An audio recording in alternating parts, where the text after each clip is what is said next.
12ই মে হুগলি জেলার মান্দারা উন্নয়ন সংসদ ভবনে অনুষ্ঠিত হয়ে গেল ইচ্ছে ডানা সাহিত্য পত্রিকার তরফে এক সুচারু সাহিত্য আসর সহ গুণীজন সংবর্ধনা ও কাব্যগ্রন্থ প্রকাশ অনুষ্ঠান।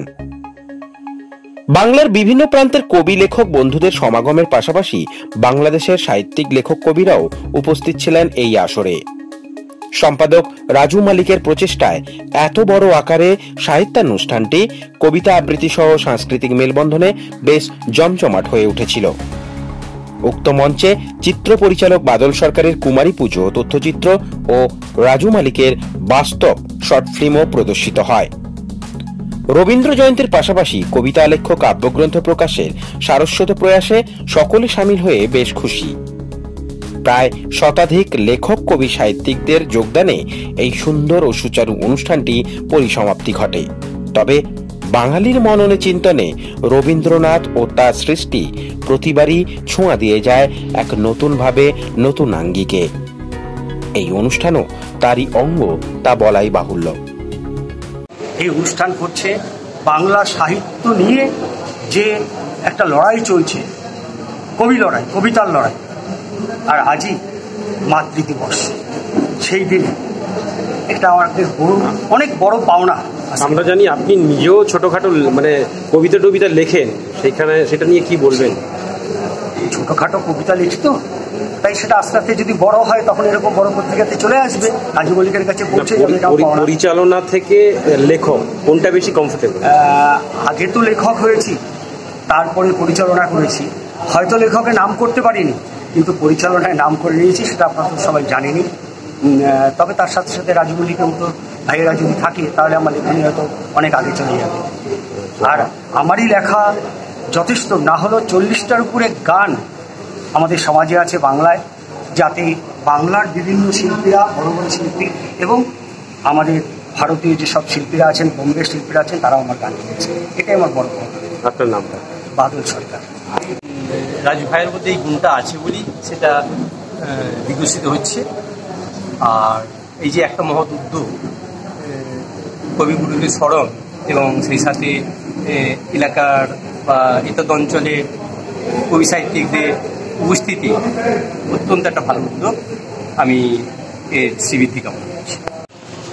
ইচ্ছে ডানা সাহিত্য পত্রিকা পথ চলা শুরু করেছিল 2023-এ, এবং আমার পাশে আছেন আদিত্যদা হচ্ছে গুড়া পরিমেলার সম্পাদক। ওনার উৎসাহে বলি, ওনার আন্তরিকতাতেই বলি, এবং আমাকে বলেছিল যে ঠিক আছে, কাব্যগ্রন্থ প্রকাশিত অবশ্যই হবে গুড়া পরিমেলায়।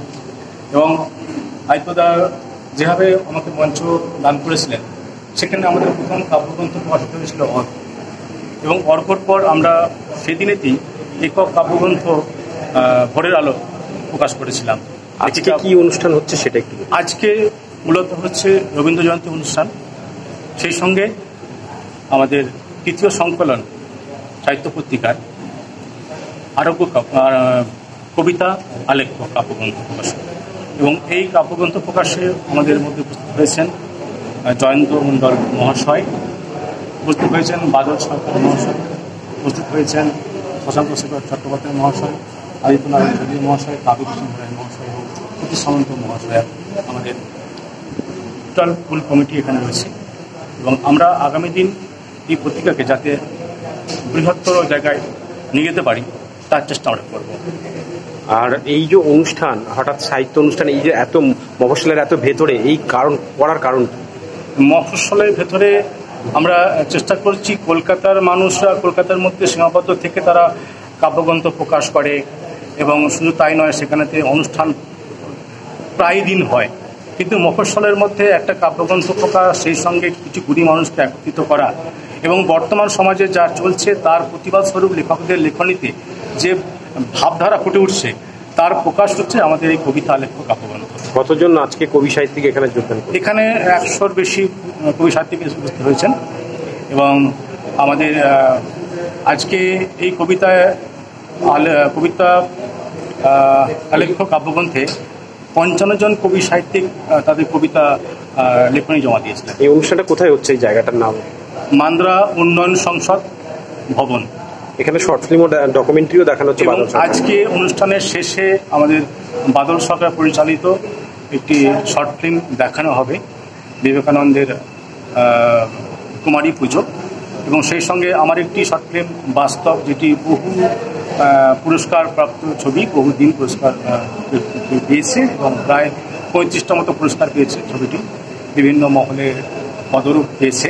যাই হোক, সেটা আপনাদের আশীর্বাদে বলতে পারেন। আর কিছু দেখো, আপনার নামটা বলুন। আমার নাম রাজু মালিক। কাব্যগ্রন্থ প্রকাশের যে অনুষ্ঠান, সেই অনুষ্ঠানে শতাধিক কবি সাহিত্যিক উপস্থিত হয়েছেন এবং সেই মঞ্চে, সেই সভার আমি সভাপতি হয়ে নিজেকে ধন্য বলে মনে করছি। এবং রাজু ভাই যে একটা বিশাল আয়োজন করেছে, আমরা তারই সবাই সহকর্মী এবং সকলের মধ্যে আমি মনে করি যে এই যে দুই বাংলার যে এই যে অবশ্যই দুই বাংলার যে মানে লেখক সম্মেলন হচ্ছে, ইচ্ছেডানা যে আয়োজন করেছে, এটা অবশ্যই আমাদের জন্য প্রাপ্তি। আমাদের মানব জীবনে আসলে শুধুমাত্র যে কর্ম করতে হবে, ওই মানে কাজে যাওয়া আসা আর খাওয়ার ঘুমানো, এর মধ্যে জীবন নয়। জীবনের জন্য যে মৌলিক চাহিদাগুলো আছে, সেটা একমাত্র সাহিত্যই পারে সেটাকে পূরণ করতে। সেটা যদি দেশ বলি বা বিশ্ব বলি, বিশ্বকে সুন্দর করে সাজাতে হলে এই যে এমন সম্মেলনের বারবার দরকার আছে।